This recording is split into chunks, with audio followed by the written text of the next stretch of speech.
Hey, did you make time for God today? Let's talk about prioritizing Jesus. I know life can be lifing, and also there's times where we're tired or just be real, lazy.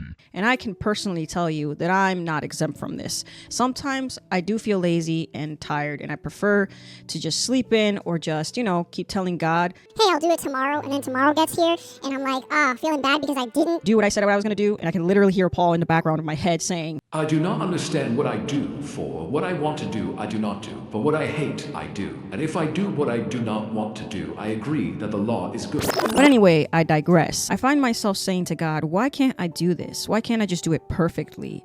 Or why can't I just sleep in, especially after having a rough week? And then God starts to speak to me, and he hits me with John chapter 15, verse 3, which says, you are already clean because of the word I have spoken to you. So I'm like, okay, God.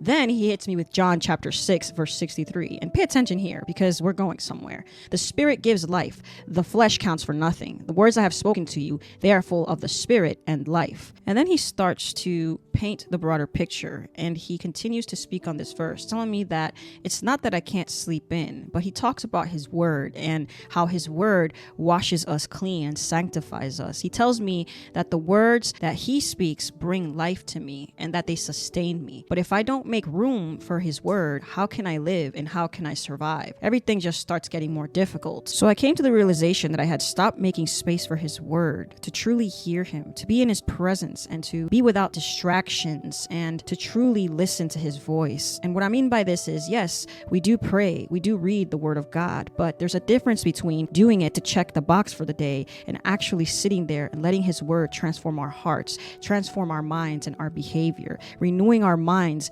every single day in obedience. And that's when he hits me with John chapter 8:37. And I know that the context around this is Jesus speaking directly to a group of Jewish leaders who believed in him, yet were resistant to his truth. He wasn't addressing outsiders. He was speaking to this religious, devout people who knew the scriptures, but whose heart had grown hard. And honestly, that can be us too. And so I started to understand that I need to make more room in my life for his word, more room for his presence. But he gently reminded me, I don't have to do this alone. We tend to forget that God is in control of our lives and that he cares about every part of it. He alone has all the answers, the best wisdom, and peace and rest. And he wants us to be near him so that we don't get tired or discouraged or make mistakes. And so I understand now that there are seasons where we don't pray or read the word of God like we should. And the invitation is still open grace, and it doesn't require perfection, just space. Matthew chapter 4, verse 4, Jesus said, "It is written that man shall not live on bread alone, but on every word that proceeds from the mouth of God."